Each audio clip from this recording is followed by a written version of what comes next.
In 1981, Arne Johnson's defense team attempted to use the argument that he was innocent due to demonic possession.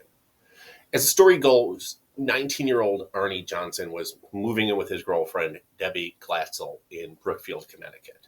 The two had gone to clean up a rental property along with Debbie's 12-year-old brother, David.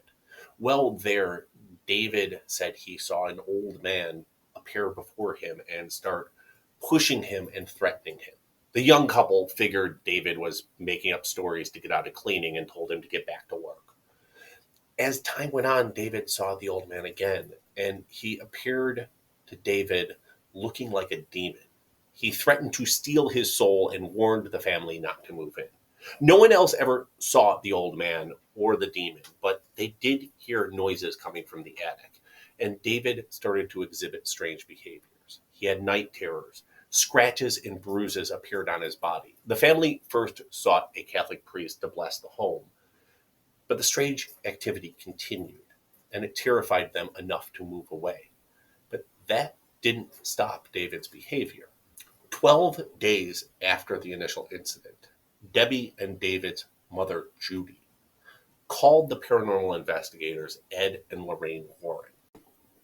For those not familiar with these two, they are the inspiration for Amityville Horror, the Conjuring series, the Annabelle series. Ed Warren is also the only demonologist recognized by the Catholic Church.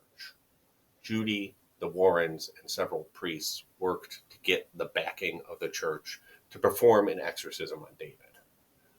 Lorraine stated that she saw a black mist appear next to David. His behavior also seemed to escalate around this time. He would growl and hiss and speak in guttural voices, reciting passages from the Bible, convulsing and having spasms. Debbie and Judy also described an incident where invisible hands seemed to choke David, leaving red marks on his neck. Although a full exorcism could not be performed without a bishop's approval, Ed and Lorraine performed minor rites to fight the 42 demons they believed possessed the child. It was during one of these exorcisms, performed by the Warrens, that the demon, or one of the demons, jumped from David into Arne. In the Netflix documentary, The Devil on Trial, Arne describes how I yelled at this thing at the top of my lungs. I said, "Leave the little kid alone. Take me on. I'm here. Take me on." I felt a coldness come over me, ice cold. He goes on to say that Lorraine looked at him in horror and said, "Oh my God, what did you do?" The story then jumps forward 5 months. Debbie and Arne got a new place close to Debbie's work. They were renting a house from her boss, Alan Bono. On February 16th, 1981, Arne, his sister Wanda, who was 15, his other sister Janice, 13, and Debbie's 9-year-old cousin Mary all went to visit Debbie at the kennel where she worked as a dog groomer. Bono took everyone out to lunch at a local bar where he drank heavily and became intoxicated. They returned to the kennel, and Debbie worked for a while before the girls got hungry again, and she ran them out to get pizza before everyone went home. She could feel the tension in the air between the intoxicated Bono and her boyfriend, and she wanted to make the food run as quick as possible. Shortly after they returned, things went south. Bono grabbed the youngest child and wouldn't let go. He didn't want anyone to leave. Debbie snatched Mary away from Bono, and the youngest two ran to the car. Wanda pulled on Arne to try to get him away from the situation while Debbie stood between the two men. Arne started to growl like a dog and pulled a 5-inch knife from his pocket. In Wanda's words, something shiny flashed in the air, and then it stopped. It was over. Arne walked into the woods, staring straight ahead. Bono slumped onto the ground. He had 4 large knife wounds, one stretched from his stomach to the base of his heart. Arne's lawyers tried possession defense, but the judge threw it out. But nonetheless, it got picked up by the press and still seemed to influence the case. Officially, they pled self-defense. He was convicted of manslaughter and given 10 to 20 years, but he served only 5. To this day, Arnie says he remembers nothing of the murder. He describes Bono as a friend and says that he didn't hurt anyone. Blacking out and not remembering what happened is certainly not proof of demonic possession.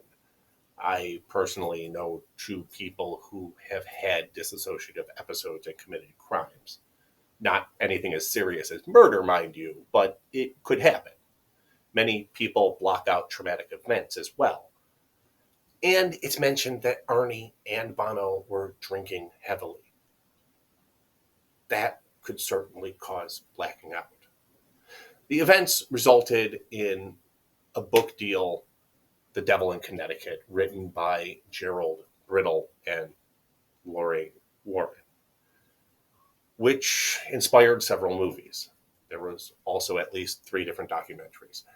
I want to mention that Judy signed a contract with the Warrens allowing for them to write the book, and that Debbie and Arnie have never denied any of the events in the case or the fictionalized version. Carl, one of Debbie and David's brothers, sued Brittle and the Warrens for libel, but the case was thrown out. Brittle says that he has hundreds of hours of interviews with the family supporting this story.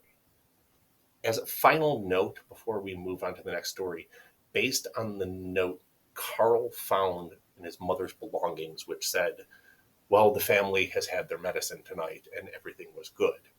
It was Carl's belief that his mother, Judy, had been giving the family Sominex in their food every night. He believes this resulted in hallucinations and mood swings as side effects of prolonged drug use, and that it was this that manifested David's possession. He also believes that Bono's murder at the hands of Arnie had nothing to do with David's exorcism at all. Hallucinations are rarely a side effect of Sominex, and if his mother was poisoning his family, they had serious other problems, but that's besides the point.